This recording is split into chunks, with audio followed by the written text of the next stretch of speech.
Olá! Hoje a gente vai entrar em um dos rituais mais reservados da maçonaria. É uma cerimônia que vai muito além de só dar um título. Ela busca incorporar uma sabedoria, uma autoridade bem antiga. Vamos juntos descobrir o que tem por trás desse véu. Bom, esse aqui é o nosso roteiro. A gente começa entendendo essa tal postura de um rei, que é a base de tudo. Depois, mergulhamos na lenda de Salomão, para sacar de onde vem essa autoridade. Em seguida, vamos desvendar os segredos que mantinham a ordem, explorar o simbolismo mais profundo disso tudo e, no final, entender por que essa transmissão é tão guardada há séculos. Então, para começar, o grau de mestre instalado não é sobre aprender a ser um gerente, sabe? A ideia aqui é ensinar um jeito bem específico de liderar, uma mentalidade que eles chamam de postura real e de sabedoria administrativa. Mas afinal, o que é um mestre instalado? Bom, é um grau que prepara o líder de uma loja maçônica. Só que a coisa é mais funda. As tradições mais antigas não veem isso como um cargo, mas sim como uma verdadeira transmissão de autoridade espiritual. Olha só que interessante a distinção que a gente vê aqui. De um lado temos a ideia normal de um chefe, aquele que dá ordens, que gerencia as pessoas. Do outro, o ideal ensinado na cerimônia, um líder que é ele mesmo o centro da ordem, alguém cuja presença e autoridade já criam harmonia, quase sem esforço. A diferença é brutal, é fundamental. O ensinamento principal dessa cerimônia toda vem de uma parábola, a visita da rainha de Sabá ao rei Salomão. Mas o teste aqui não era sobre adivinhas, não. Era sobre a capacidade do Salomão de criar e manter uma ordem simplesmente perfeita. O ponto alto da história é exatamente esse momento. A rainha de Sabá fica sem fôlego. Mas por quê? Não foi pelo ouro nem pela arquitetura do templo.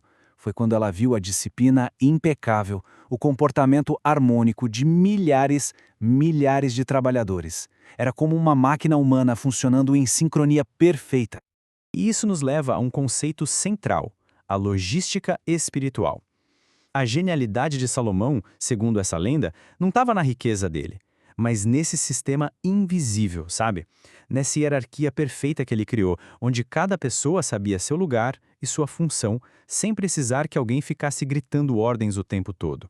Certo, mas como isso funcionava na prática?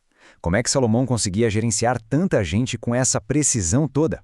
Vamos ver como a lenda explica o mecanismo por trás dessa tal logística espiritual. Essa é a pergunta de $1 milhão que a rainha de Sabá faz. Tenta imaginar a cena, uma multidão de gente trabalhando. Como é que se mantém o controle? Como saber quem é aprendiz, quem é mestre, quem merece qual pagamento? E a resposta de Salomão é direta e muito poderosa. A ordem não era mantida por supervisores aos berros, mas por um sistema de reconhecimento silencioso, secreto, conhecido só por quem era iniciado naquilo. Um desses segredos ensinados na cerimônia é um sinal bem específico. E ele não é um gesto de poder, não. É um gesto de admiração, de silêncio.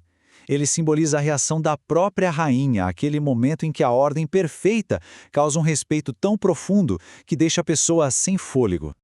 Agora a gente vai para o ápice da cerimônia. O foco todo muda para o ato simbólico do novo mestre sentando no lugar de Salomão, herdando não só o assento dele, mas a sua autoridade e a sua sabedoria. O trono de Salomão, diz a tradição, era alcançado por 6 degraus e cada um deles representava uma virtude essencial. Essa subida é uma jornada simbólica. O novo mestre precisa incorporar a fortaleza de um leão, a justiça de um rei e guiar todas as suas ações com prudência, temperança, fé e esperança. Mas, como sempre, tem uma camada ainda mais profunda nessa história.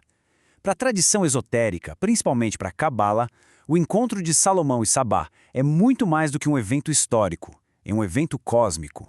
E aqui a gente vê essa ideia de forma brilhante. Salomão é o arquétipo da sabedoria divina, sabe? A teoria, o plano. Já a rainha de Sabá é a inteligência, a aplicação prática, o reino que a gente pode ver e tocar. O encontro dos dois, então, é a união dessas duas forças cósmicas. Então a grande sacada é essa. A cerimônia de instalação é, na verdade, uma encenação desse casamento alquímico. O mestre deixa de ser só aquele que conhece a lenda do construtor, o Hiram, e se torna aquele que governa aplicando os princípios da ordem, como Salomão. Ele une a teoria e a prática dentro de si mesmo.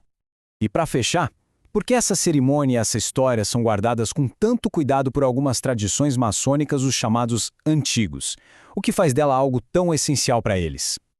Para os antigos, a coisa não é só simbólica. Eles acreditam que a autoridade para liderar uma loja é uma transmissão real, de verdade, uma linhagem que vem desde o próprio Salomão. E essa cerimônia é o canal, a tal câmara secreta onde essa investidura acontece. Sem ela, um líder pode ter o cargo, mas não tem a essência da autoridade para guiar de verdade.